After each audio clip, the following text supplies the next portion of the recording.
What do you make of this?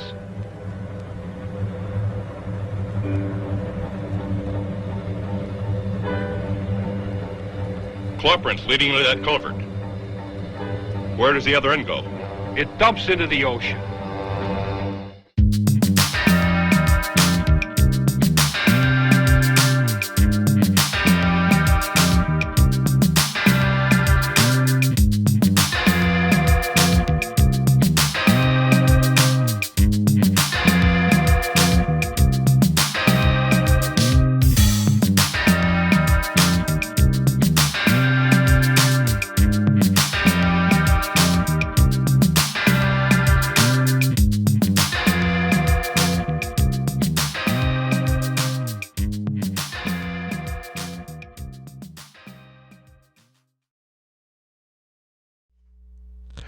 Hey gang, Uncle Todd here, and it's back to the beach for a rather unusual film, The Beach Girls and the Monster, the directorial debut of actor Jon Hall.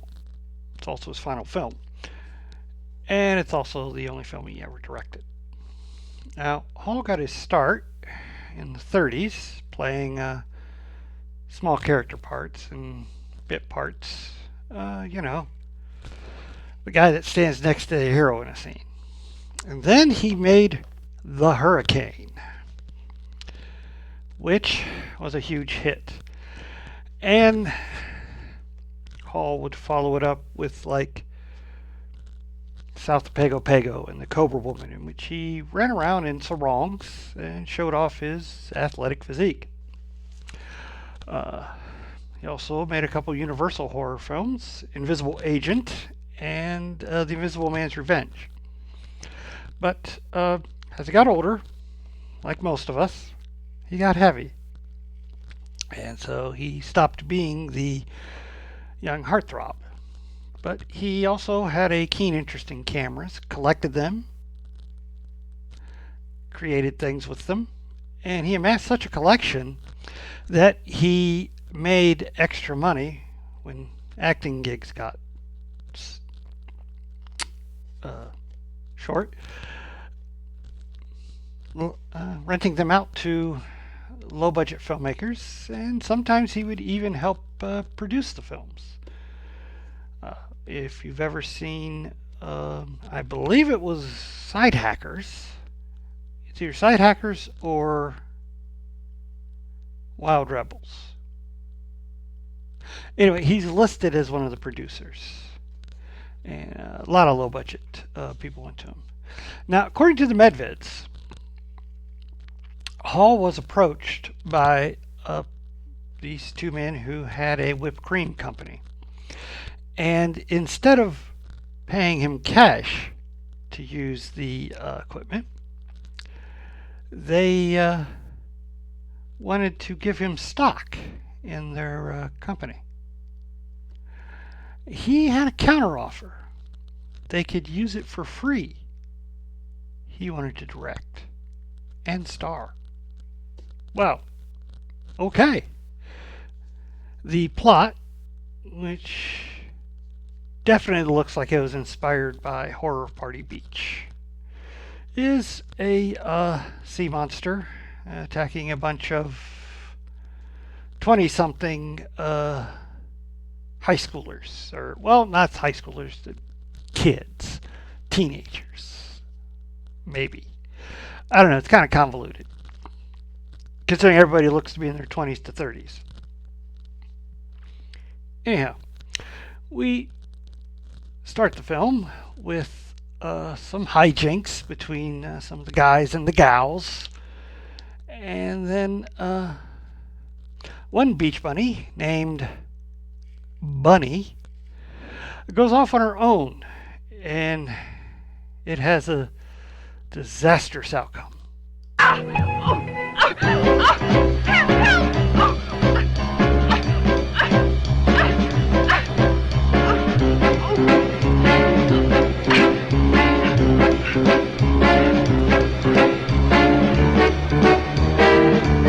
Gotta love the close-up on that monster face and the way it Looks like it's breathing. So cool. Anyway, it does seem odd. He seems more like Lon Chaney's Wolfman in that mostly he just strangles his victims after scratching up their face. Anyhow, the rest of the gang finds Bunny. They call the cops. And the sheriff and his deputy are perplexed by the odd tracks near the body. And they make a plaster cast. And hey, since Richard Lindsay is one of the gang and his father just lives right up the beach, he's a famous oceanographer, we'll take the cast to him. Oh, it's amazing. It looks exactly like the South American Fantigua fish. That's a carnivorous man-eater. It can live in or out of water. Weighs about 100 pounds. Well, that's a pretty good size, but whatever made that print had to weigh at least 250 pounds or more. Yeah, I'm not too sure he's going to be much help. Although, maybe it's a mutant of that thing. Although later in the conversation, he does make an odd accusation about who could be responsible for the girl's death. I still believe that a human clawed that girl to death, not a fish, no matter how big. And we'll get him, too. Probably some madman. Or one of those surfers that hang around the beach all the time. They're capable of anything, even murder. You think so? Strange. I always found them to be a nice bunch of kids just trying to find themselves. He apparently has something against surfers. It is at this point in the film we get a lot of dialogue and story. We meet Richard, his stepmother, who likes to drink and run around. We also meet Mark, who is an artist. He has an injured leg. Apparently, he and Richard were in an automobile accident, and Richard feels guilty about the fact that Mark was injured, and so he lets him stay there and work on his statues. And we also learn that Richard hasn't been working at the oceanography lab with his father the way he used to be. In fact, he seems to just spend all his time on the beach, especially with a young beach girl. Here we go. Jan, who he seems rather smitten with. Probably explains his father's animosity towards those damn surfers. Oh, and apparently he and his wife aren't getting along either. A lot of this film is taken up with those four people and their problems with each other.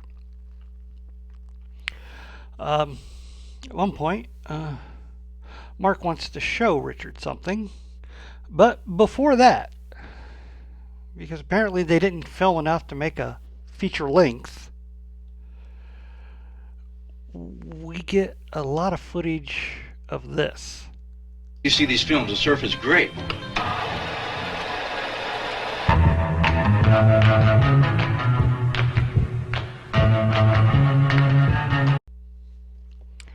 If you're noticing a bit of a discrepancy in the music on this film, it's because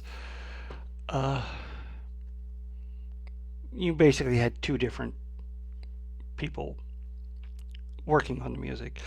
You had Frank Sinatra Jr., who composed all the soundtrack music, basically the score, which is why during First Attack you got a rather jazzy number.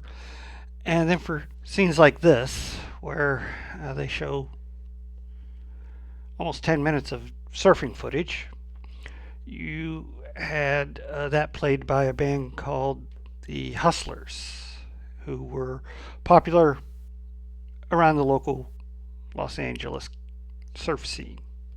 Kind of like Dick Dale, only he got some national exposure in the Beach Party movies. Anyways, let's go see what Mark wanted to show Richard. It looks like Bunny. I used her as a model a couple of months ago. I was wondering, do you think her folks would like to have it now? I'm sure they would. Well, enough with all this sappiness. It's time for another monster attack, don't you think? This time, Richard's stepmother goes down to the beach, and it's one of those missed it by that much moments.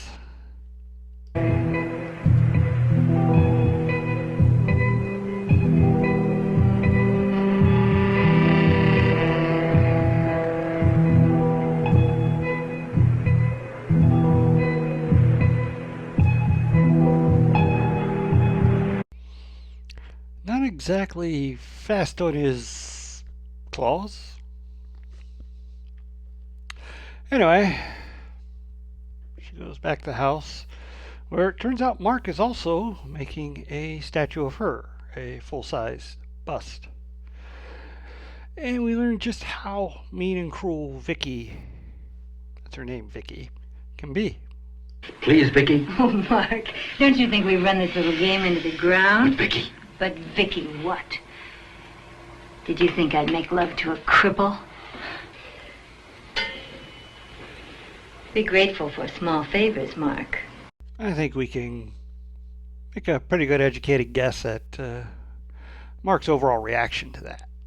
I could kill her. I could kill her!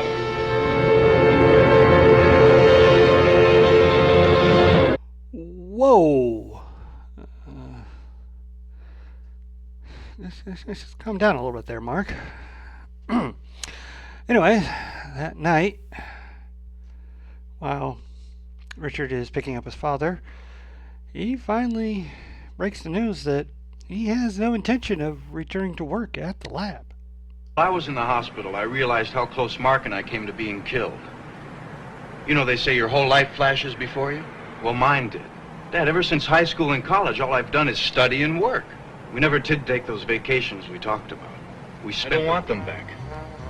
I wouldn't give up what I found for anything. And what have you found? That you can swim in the ocean on a board? Do you think those beach tramps will help your career? Or do you expect me to finance your playtime forever? I have the money Mother left me if I'm too much of a burden. Things aren't much better on the home front either. Don't you feel anything for me anymore? Otto, we've been married 5 years. The honeymoon's over. Not for me, it isn't. Otto, stop it. Becky, I love you very much. You love your son. And those stupid fish. Yes, apparently his workaholic attitude has cost him both his son and his second wife. It's especially sad when he overhears her making a date with an old boyfriend and leaves. Meanwhile, Richard and Jan are out on the beach with their friends, where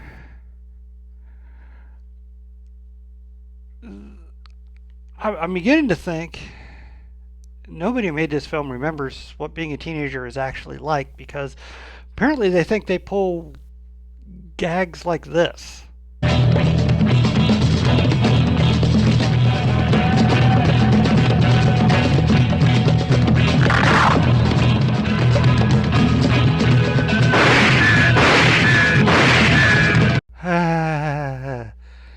Real knee slappers there.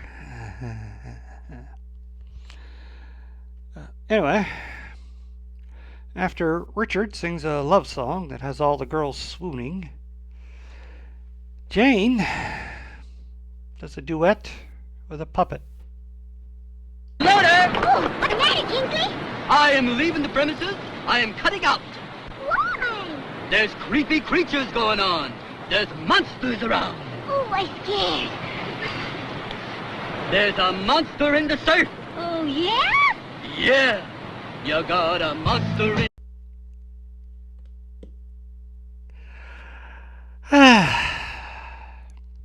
You don't really need to hear the whole song, do you? No, I didn't think so. Anyway, Mark's been walking on the beach, and after the puppets duet, everybody goes out and hits the water, and Mark sees the monster that everyone's been talking about. Richard, help!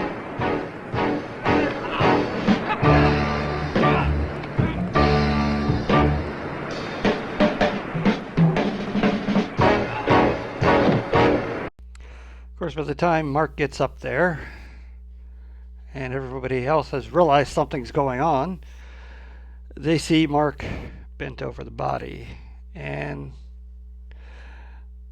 the poor victim's girlfriend immediately blames him and says she saw him do it. Well, the police are called, the sheriff comes, and while everybody's arguing, Mark finds a clue. Are you arresting Mark, Sheriff? Not for the moment. I just want his statement. This young lady's made a serious charge. I've got to look into it. Scott, stay here with the body till the ambulance comes, will you? I want pictures of this whole area for the... In all the confusion, Mark slips away and swipes the sheriff's car. Meanwhile, Vicky has returned from her tryst and finds a note asking her to come to upstairs to Mark's quarters. Why not?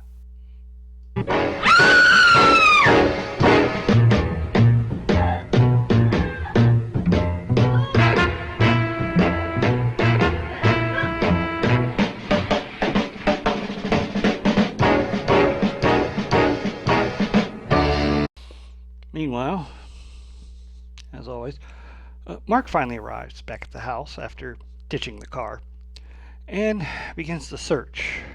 Takes him quite a while, but he eventually finds a mask of the creature. Unfortunately, the creature hadn't left after its last victim.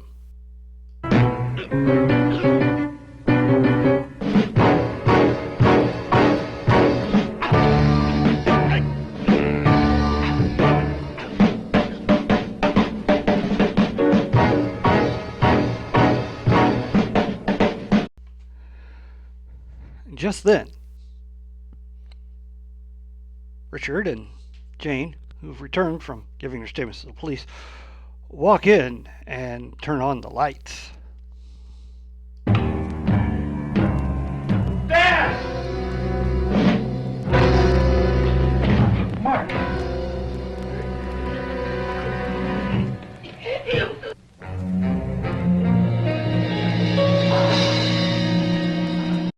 Wow! What a death scene! Well, the heavily injured Dr. Lindsay escapes out of the house and swipes Richard's convertible. As for Richard and Jane, the sheriff arrives after having reclaimed his car, and they all pile in, and coordinating with his deputy, they hem the crazed murderer in.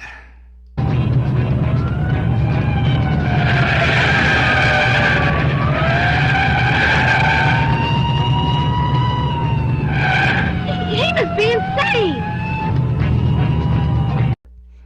And then, in the most amazing special effect, Dr. Lindsay somehow changes cars completely.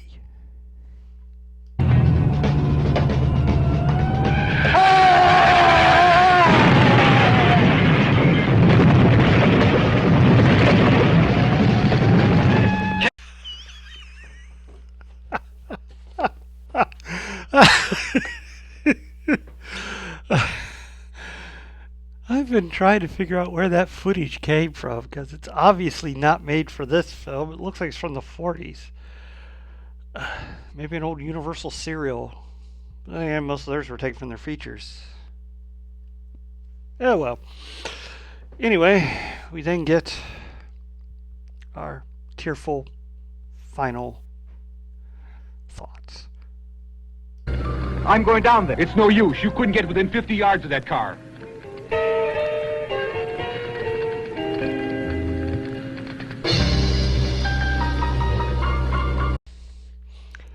Yes, the reason the monster looked like a man in a costume was because it actually was a man in a costume.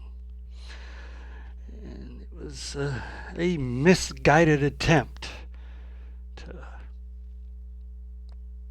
get his son back on the straight and narrow from those gosh darn surfer punks and their trampy girlfriends. Except they all seem rather nice, and it's kind of obvious that Jane and Richard are actually looking to make an actual life together. And he's just trying to find his own way in the world instead of just following in his father's footsteps. A little too heavy-handed for a low-budget monster flick. But it's also drags in a lot of spots. I remember seeing this as a kid and getting bored between the opening attack and then the attack at night on the beach, because everything just seemed to drag with all this melodrama that I had no interest in. I was like 10 at the time. And that's a detriment to the film. Jon Hall does have some interesting shots, especially with the car scenes where he'll film from behind in front of a screen with the car, then you see the car pull up to the drive and stop. That was kind of neat. Although during the car chase, you can't tell if these guys are steering correctly or not because everything's whipping around. And I do like the mask. The rest of the costume kind of reminds me of Richard Keel's costume from Kolchak, the Night Stalker series, where he was like a swamp monster that was living in the sewer. Somebody got tired of waiting for me. Anywho, Hall gives an okay performance. He's just a little too angry all the time, and but some of his scenes where he's trying to connect with his wife and trying to connect with his son, those work kind of well. But when he's revealed as the killer, he's just wiggling his eyebrows and grimacing, and it's not like he can't play a villain. I mean, he was the villain in The Invisible Man's Revenge, where he was using the invisibility to get the money he felt he was owed from people that had abandoned him in the jungles. And it's also rather cold-blooded, as in order to maintain visibility after he's gotten what he wanted, he has to drain the blood out of other people and transfuse it into himself. But it's only temporary. So yeah, it's good performance there. But here, I don't know. It's kind of weak. Actually, the standout is Walker Edmondson as Mark. He gives a great performance. Check out this scene where he's on the beach and he comes upon some of the gang dancing, and he contemplates joining them.